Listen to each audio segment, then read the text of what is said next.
Hello friends, Kerala കാസിൻ്റെ മറ്റു പുതിയൊരു എപ്പിസോഡിലേക്ക് സ്വാഗതം. തമ്പനയിൽ കണ്ടപ്പോൾ തന്നെ പലർക്കും കാര്യം മനസ്സിലാക്കണം. വളരെ ഇമ്പോർട്ടൻ്റ് ആയിട്ടുള്ളൊരു മെസ്സേജ് നിങ്ങൾക്ക് പാസ് ചെയ്യാൻ വേണ്ടിയിട്ടാണ് നമ്മളിപ്പോൾ ഇങ്ങനെ ഒരു വീഡിയോ ചെയ്യുന്നത്. കാരണം ഞാൻ കുറച്ച് വർഷങ്ങളായിട്ട് നിങ്ങൾക്കറിയാം, ഡൽഹി, ഹരിയാന, UP പോലുള്ള ഭാഗങ്ങളിൽ പോയിട്ട് വണ്ടികൾ നോക്കി നമ്മൾ അവിടുന്ന് ചെക്ക് ചെയ്ത് എടുത്ത് കൊടുക്കുന്ന ഒരു പരിപാടിയാണ് ചെയ്യുന്നത്. എനിക്ക് സ്വന്തമായിട്ട് ഷോറൂമോ അല്ലെങ്കിൽ ഞാൻ വണ്ടികൾ മേടിച്ച് മറിച്ച് വിൽക്കുന്ന ഒരാളല്ല. അപ്പോൾ അതുകൊണ്ട് തന്നെ ഇത് സത്യം പറഞ്ഞാൽ ഇത് എന്നെ സംബന്ധിക്കുന്ന ഒരു വിഷയമല്ല. പക്ഷേ ഇത് അറിവില്ലാതെ പലരും പോയി പെടാൻ സാധ്യത ഉള്ളതുകൊണ്ടാണ് ഇങ്ങനെ ഒരു മെസ്സേജ് ഞാൻ നിങ്ങൾക്ക് പാസ് ചെയ്ത് തരുന്നത്. അപ്പോൾ നിങ്ങളുടെ ഏതെങ്കിലും സുഹൃത്തുക്കളോ അല്ലെങ്കിൽ നിങ്ങളുടെ ആരെങ്കിലും ഫ്രണ്ട്സോ കാര്യങ്ങളോ ഇതുപോലെ നോർത്തിലെ വണ്ടികൾ ആരെങ്കിലും യൂസ് ചെയ്യുന്നുണ്ടെങ്കിലോ അല്ലെങ്കിൽ അങ്ങനെ വണ്ടികൾ എടുക്കാൻ ആഗ്രഹിക്കുന്നുണ്ടെങ്കിൽ ഈ കാര്യങ്ങൾ ഒന്ന് ശ്രദ്ധിക്കുക. അല്ലെങ്കിൽ ഈ ഒരു സന്ദേശം നിങ്ങൾ അവരിലേക്ക് അയച്ചു കൊടുക്കാം.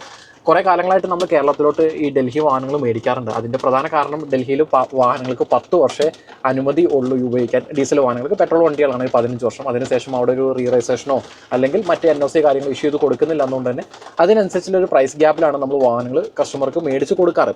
ഇപ്പോൾ ഇത് ഡൽഹിയിൽ മാത്രമല്ല UP-യിലേക്കും ഇത് വ്യാപിച്ചിട്ടുണ്ട്.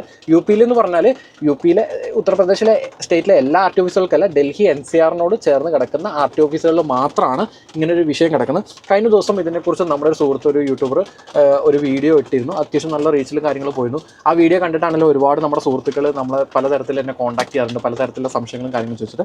അപ്പോൾ അതിൽ പുള്ളി 1-2 RT ഓഫീസിൻ്റെ പേരുകൾ കാര്യങ്ങൾ പറഞ്ഞു പോയെങ്കിലും അത് കറക്റ്റ് ഏതാണ് UP നമ്പർ എന്താണെന്നുള്ളത് അതിൽ പുള്ളി വ്യക്തമായിട്ട് പറഞ്ഞിട്ടില്ല. വീഡിയോയുടെ ലെങ്ത് അഡ്ജസ്റ്റ് ചെയ്യാൻ വേണ്ടിയിട്ടായിരിക്കും അങ്ങനെ പറഞ്ഞു പോയത്.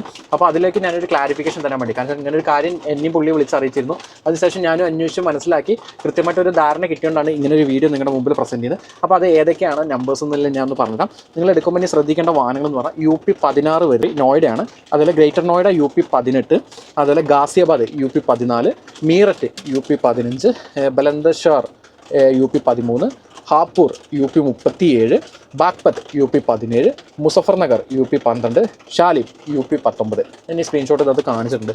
ഇത്രയും RT ഓഫീസുകൾ, അതായത് ഉത്തർപ്രദേശിലെ ഇത്രയും RT ഓഫീസിൻ്റെ കീഴിൽ കിടക്കുന്ന ഒരു വാഹനങ്ങൾക്കും നിലവിൽ NOC നൽകുന്നില്ല. അതായത് 10 വർഷത്തിൽ കൂടുതൽ പഴക്കം ചെന്ന വാഹനങ്ങളുടെ കാര്യമാണ് പറയുന്നത് കേട്ടോ.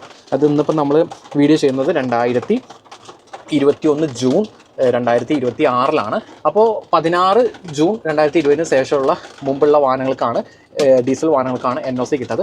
പെട്രോൾ വണ്ടിയുള്ള കേസിൽ 15 വർഷമാണ് വണ്ടിയുടെ ലൈഫ് വരുന്നത്. അപ്പോൾ ഇത്രയും വർഷം പഴക്കം ചെന്ന വാഹനങ്ങൾക്ക് നിലവിൽ അവിടുന്ന് RT ഓഫീസിൽ നിന്ന് NOC കാര്യങ്ങൾ കേരളത്തിലോട്ട് ഇഷ്യൂ ചെയ്യുന്നില്ല. ഇതിപ്പോൾ അവിടുത്തെ ഡൽഹിയിലേക്ക് പൊല്യൂഷൻ്റെയും കാര്യങ്ങളുടെയും ആളുകളുടെ ആവാസ വ്യവസ്ഥയെ ബാധിക്കുന്ന കാര്യമായതുകൊണ്ടായിരിക്കും അവർ സർക്കാർ ഇങ്ങനെ ഒരു കർശനമായ ഒരു നിയന്ത്രണം എടുത്തിട്ടുള്ളത്. അപ്പോൾ നമ്മുടെ സുഹൃത്ത് ചെയ്ത വീഡിയോക്കകത്ത് വേറൊരു കാര്യം സൂചിപ്പിച്ചിരുന്നു. ഡൽഹി NCR-ൻ്റെ കീഴിൽ കിടക്കുന്ന ഹരിയാന RT ഓഫീസുകളിലും കൂടി ഇത് ഒരുപക്ഷെ ബാധകമായി വരാൻ സാധ്യതയുണ്ടെന്നുള്ളത് സത്യസന്ധമായ കാര്യമാണ്. ഒരുപക്ഷെ വരാൻ സാധ്യതയുണ്ട്. ഇന്ന് വരെ അങ്ങനൊരു കാര്യങ്ങൾ അവിടെ വന്നിട്ടില്ല. നമ്മൾ അതിനെക്കുറിച്ചും അന്വേഷിച്ചിരുന്നു. അറിയാവുന്ന കുറേ ഏജന്റുമാരായിട്ടും RT ഓഫീസിലെ 1-2 ഉദ്യോഗസ്ഥരായിട്ട് സംസാരിച്ചപ്പോൾ നിലവിൽ അങ്ങനെ ഒരു സംസാരമോ കാര്യങ്ങളോ അവിടെ സംഭവിച്ചിട്ടില്ല. പക്ഷേ ഭാവിയിൽ അല്ലെങ്കിൽ ഇന്നോ നാളെയായിട്ട് അങ്ങനെ ഒരു ഓപ്ഷൻ വരാനും സാധ്യതയുണ്ട്.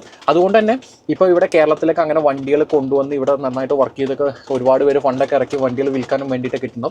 അപ്പോൾ പലരും അറിയാതെ പോയി വണ്ടികൾ എടുത്ത് പെടാനോ അല്ലെങ്കിൽ ഇതിനൊക്കെ പെട്ടിട്ടൊക്കെ എല്ലാ അവസ്ഥകളും കാര്യങ്ങളായിട്ട് 1-2 പേരൊക്കെ നമ്മളെ കോൺടാക്ട് ചെയ്ത് എന്തെങ്കിലും വഴിയുണ്ടോ ചേട്ടാ ഇതിന് NOC കിട്ടാൻ, അവരിങ്ങനെ പറയുന്നുണ്ട്, അങ്ങനെ പറയുന്നത്, അത് കിട്ടുമോ ഇത് കിട്ടുമോ എന്ന് ചോദിച്ചാൽ എനിക്ക് അവരോടെല്ലാം പറയാനുള്ള കാര്യം, നിങ്ങൾ ഈ പറഞ്ഞ RT ഓഫീസിൻ്റെ കാര്യങ്ങൾ ശ്രദ്ധിക്കുക. നിലവിൽ ഈ NOC കേരളത്തിലോട്ട് ഇഷ്യൂ ഇല്ല എന്ന് പറഞ്ഞ സ്റ്റേറ്റിലേക്ക് ഒന്നും തന്നെ ഇതുവരെ NOC കാര്യങ്ങൾ ഓപ്പൺ ആയി കൊടുത്തിട്ടില്ല ഡൽഹിയിൽ. അപ്പോൾ ഇതും UP-യിലും അത് തന്നെ ആയിരിക്കും അവസ്ഥ എന്ന് നമുക്ക് പറയാം. ഈ നാളെ എന്തെങ്കിലും അവരൊരു പ്രതിവിധി കണ്ടെത്തുമോ അല്ലെങ്കിൽ എന്തെങ്കിലും മാർഗം വരുമെന്നില്ല എനിക്കറിയില്ല. കേരളത്തിലോട്ട് കിട്ടുന്നില്ല എന്നുള്ളൂ. ചില നോർത്ത് ഈസ്റ്റ് സംസ്ഥാനങ്ങളിലേക്കും നോർത്ത് ഇന്ത്യയിൽ തന്നെ മറ്റു പല സംസ്ഥാനങ്ങളിലേക്കും അവർ NOC കാര്യങ്ങൾ കൊടുക്കുന്നുണ്ട്. അപ്പോൾ പിന്നെ അവിടെ വല്ല അഡ്രസ്സൊക്കെ ഉണ്ടെങ്കിൽ പിന്നെ അതിലോട്ടൊക്കെ മാറ്റലും കാര്യങ്ങളും നമുക്ക് പോസിബിൾ ആയിട്ടും വരുള്ളൂ. നമ്മൾ വിചാരിച്ച പോലെ ഈസി ആയിട്ട് നമ്മുടെ പേരിലോട്ട് ഇവിടെ മാറ്റിയെടുക്കലും നടക്കില്ല.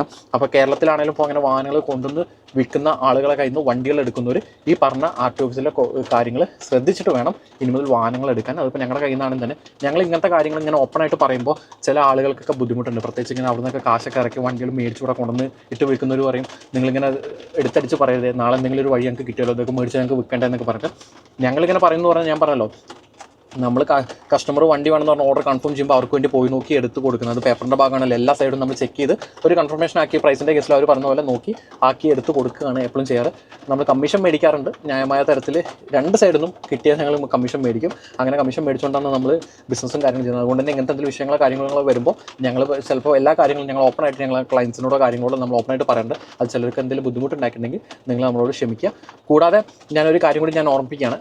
ഇങ്ങനെ ഈ ഇത് ചെയ്യുന്ന കൂട്ടത്തിൽ തന്നെ ഒത്തിരി പേര് പേര് എന്നോട് എൻക്വയറി ചെയ്യുന്ന ഒരു കാര്യമാണ്. ഒരുപാട് മെസ്സേജുകളും കാര്യങ്ങളും വരുന്നുണ്ട്. ഞങ്ങളിവിടെ ഇഷ്ടപ്പെട്ട ഒരു ഷോറൂമിൽ നല്ലൊരു വണ്ടിയാണ്, വണ്ടി ഞങ്ങൾക്ക് ഭയങ്കര ഇഷ്ടപ്പെട്ടു, കാര്യങ്ങളൊക്കെ ഓക്കെയാണ്. പക്ഷേ ആ വാഹനം ഓൾറെഡി അവരുടെ പേരിലോട്ട് NOC എടുത്തിട്ടുണ്ട്. അപ്പോൾ അത് ഞങ്ങളുടെ RT ഓഫീസിലേക്ക് വേണമെന്നാണ് ഞങ്ങളുടെ ആഗ്രഹം. അല്ലെങ്കിൽ കാരണം അത് അവരുടെ പേരിൽ രജിസ്ട്രേഷൻ ചെയ്യുമ്പോൾ എന്താ പറയുക, ഓണർഷിപ്പ് ഒന്ന് കൂടും. പിന്നെ അത് ഞങ്ങളുടെ പേരിലോട്ട് മാറുമ്പോൾ ഞങ്ങൾ മൂന്നാമത്തെ ഓണറാവും. അപ്പോൾ അതല്ലാതെ അവർ NOC ക്യാൻസൽ ഞങ്ങളുടെ പേരിലോട്ട് എടുത്തു തരാമെന്നാണ് പറഞ്ഞിട്ടുള്ളത്. അങ്ങനെ നടക്കുമോ എന്നൊക്കെ ചോദിക്കാറുണ്ട്. അങ്ങനെ നടക്കണമെങ്കിൽ കേരളത്തിലെ RTOയുടെ റൂൾ പ്രകാരം ആ NOC ഇവിടുത്തെ RT ഓഫീസ് കൊണ്ടുപോയിട്ട് നോട്ട് യൂസ്ഡ് എന്ന് പറഞ്ഞിട്ട് ഒരു സീൽ വെച്ച് മേടിച്ചിട്ട് കൊടുത്തിട്ട് വേണം രണ്ടാമത് നമുക്ക് NOC ഇഷ്യൂ ആണെങ്കിൽ. അങ്ങനെ ഇവർ ഇവിടെ കേരളത്തിലെ RT ഓഫീസിൽ നോട്ട് യൂസ്ഡ് എന്ന് പറഞ്ഞ എഴുതി തരാൻ മിനിമം ആ വാഹനത്തിൻ്റെ 1 വർഷത്തെ ടാക്സിലും അടച്ചാൽ മാത്രമാണ് ഇവിടുന്ന് അങ്ങനെ അവർ സീൽ ചെയ്ത് തരുന്നത്. പിന്നെ അത് മാത്രമല്ല, ഇപ്പോൾ ഡേറ്റ് കഴിഞ്ഞ വാഹനങ്ങളാണെങ്കിൽ അല്ലെങ്കിൽ ഡീരജിസ്റ്റേഡ് ആയ വാഹനങ്ങളാണെങ്കിൽ ഒരു തരത്തിലുള്ള NOC കാര്യങ്ങളോ ലഭിക്കില്ല. അത് നിങ്ങളുടെ കാശ് പോകും. കാരണം അത് സ്ക്രാപ്പാണ്, നേരത്തെ ഇറക്കി ഓടിക്കാൻ പോലും നമുക്ക് പറ്റില്ല. ഈ പറഞ്ഞ ലെവലിൽ തന്നെ NOC വാലിഡിറ്റി കഴിഞ്ഞാണെങ്കിലും പുതുക്കി എടുത്തു തരാമെന്നൊക്കെ പറയുമെങ്കിലും അതൊന്നും ഒരു തരത്തിലും നടക്കുന്നില്ല. DL വാഹനങ്ങൾ പ്രത്യേകിച്ച് ഇപ്പോൾ UP യിലും വന്നിട്ടുണ്ട്. നാളെ ഒരു പക്ഷേ നമ്മുടെ HR, അതായത് ഡൽഹി NCRനോട് ചേർന്ന് നടക്കുന്ന HR നമ്പറുകളിലും ഇത് വരാനുള്ള സാധ്യതയുണ്ട്. തീർച്ചയായിട്ടും ഉടനെ ഇതിനെക്കുറിച്ചുള്ള ബാക്കി അപ്ഡേറ്റ്സും കാര്യങ്ങളായിട്ട് നമ്മളൊരു വീഡിയോ ചെയ്യുന്നതായിരിക്കും.